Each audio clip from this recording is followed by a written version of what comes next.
Welcome to our new video. Hey, something's not right here. Really? Oh, yeah. That's not working. What's going on? Hey you, Mr. Video Editor. Get it right, eh? Sheesh. Let me check. There. How's that? Hello? Hello? Ah, that's better. Stay on your toes there, bub. Okay, now that that's straightened out, grab your favorite beverage, have a seat in your comfy chair, and get ready to watch a great video which highlights a bit of drone footage, some wow footage, and... Ladies and gentlemen, the traveling wow barriers.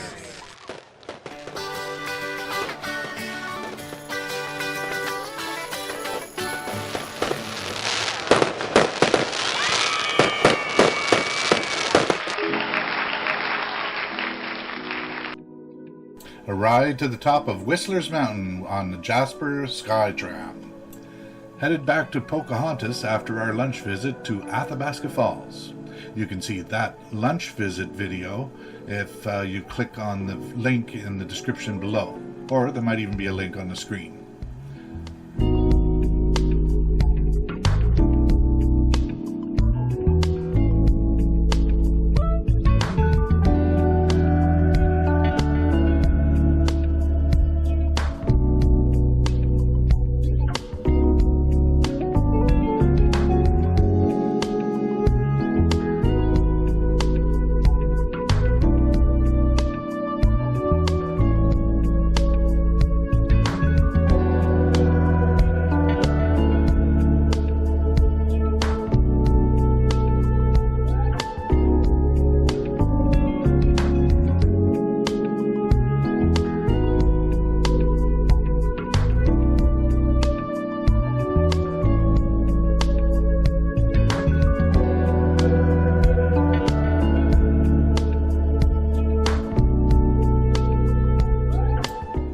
After we checked in and got the RV parked and leveled, I hurried to catch the last daylight to fly the drone in order to get a look at what was around us. As you will see in the drone footage, our campsite at Pocahontas was nestled in the woods, surrounded by a carpet of lush green trees with mountains in the distance. Who writes this stuff? Oh yeah, you do. I'll let the images speak for themselves.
As Ken was flying the drone, I got the fire pit ready with some of that punky semi-wet wood we bought on the way in. It took a bit of coaxing, but I finally got a good solid flame going. We had just enough daylight time left to fire up the barbecue and get supper done. We sat by the fire after dinner, and that was the end of yet another great day. In the morning, we discovered this interesting fellow in the distance, over towards the next campsite. We both agreed that it sort of looked like a gladiator-type figure gesturing or pointing off to the top of the trees, while holding his other hand up behind for balancing, or just as part of the gesture. Shortly after that, we packed up and took off to enjoy some more amazing scenery as we headed towards our next adventure.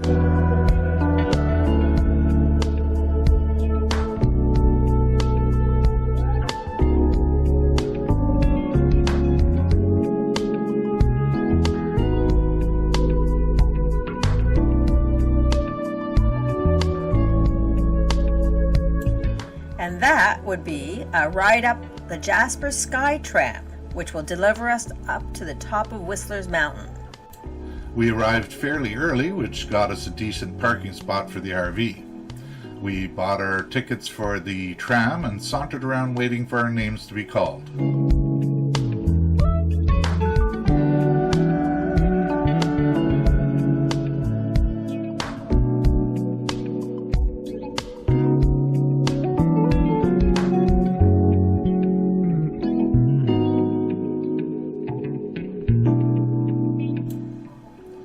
As we were taking a short break, I looked up at the top of the mountain and saw this. So I suggested that Cap grab a photo with her camera, as it's better than what we could get with either one of our cell phones. That was a great shot, Kat. Exceptional framing. After a bit of a wait, they finally called our name to take the ride up. We loaded in like a can of sardines and began the ride to the top.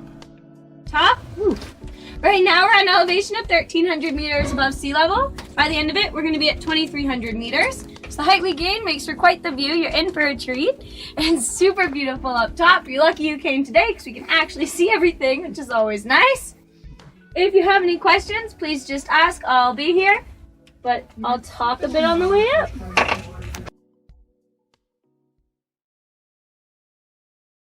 Probably noticed that we have a bunch of brown trees going on.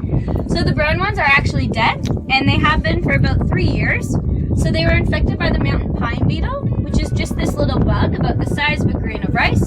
Goes in through the tree's bark and stays in its nutrients, so the tree can't grow or live. 60% of Jasper's pine has already been infected, and in the next year or two, it's going to go up to 90%. Oh yeah.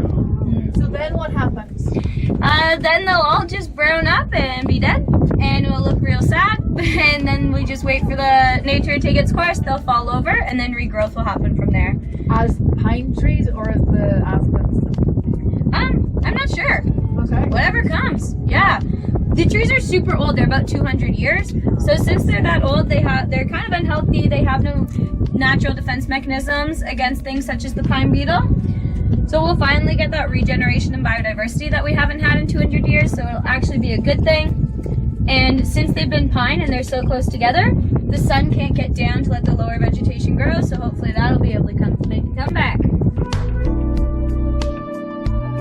So guys, we're passing our one and only tower. As we do, we're going to sway backwards and forwards. It's a little bit of fun. Unless you actually like personal space for some weird reason, you might not love it. Woohoo! There it is! Hey!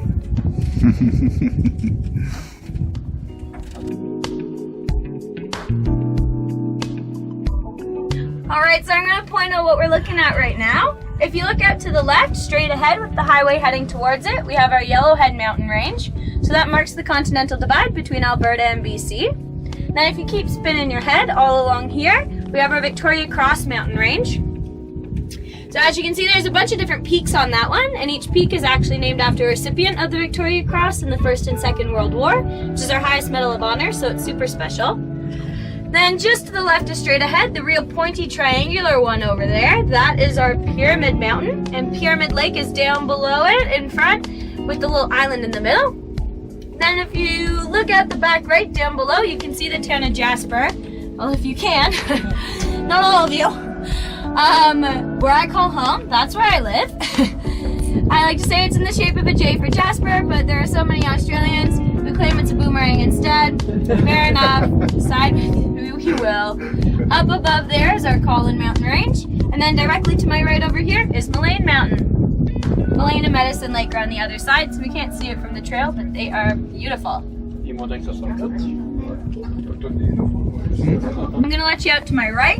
You're going to come out onto one of our decks, which gives you an amazing view of all the mountains. There is a deck on both sides of the station, so just check out both, because one might be better for pictures than the other, depending on where the sun's hitting.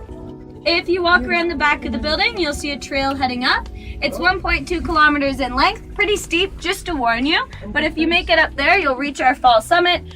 Honestly, if you can, it is worth the sweat and tears. It is beautiful up there. On the inside main floor, we have our gift shop and bathrooms, and then up top is our restaurant. And just so you know, the tram's down. They leave every 10 minutes from up here. Just a first come, first serve. You'll wait inside the lobby when you want to head on down, and we'll get you on the first when we can.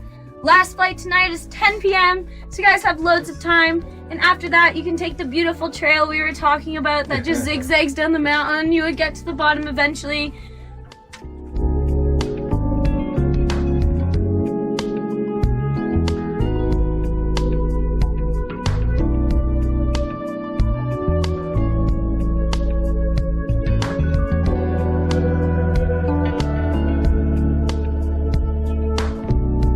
Once at the top, the idea was that you could then hike the rest of the way to the summit on foot if you wanted to.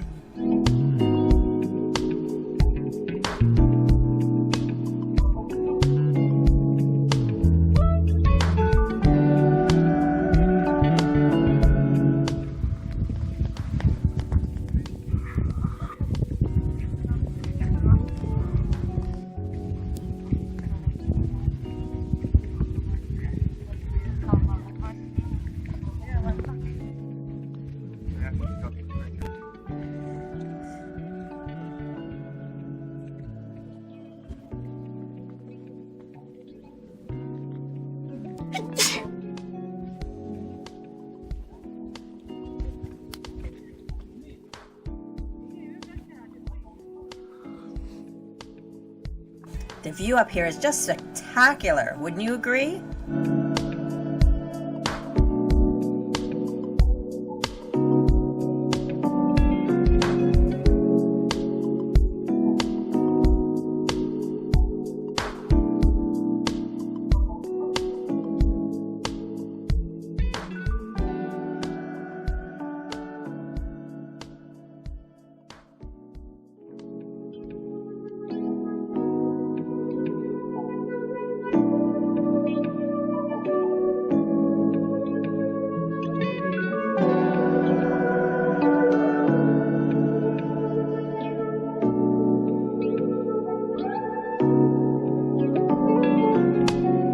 As I waited for Kat, I decided to construct this now infamous Inukshuk. I am certain that it's still sitting there untouched as a memento to our visit. That would be cool. Once we got down from the summit, we decided to have lunch at the restaurant where the tram station disembarks. We did have some snacks with us, and normally we would wait and have lunch in the RV, but we decided this would be a cool place to have a bite to eat. We ordered the fish and chips, which were really tasty. Once we got back to the RV, we headed out towards... Ah, yes. That will be our next adventure, so be sure to come. Check it out! Thanks for watching, and hey, why not take a moment to subscribe? That way, you would be notified when new videos are posted. Take care, and ciao for now.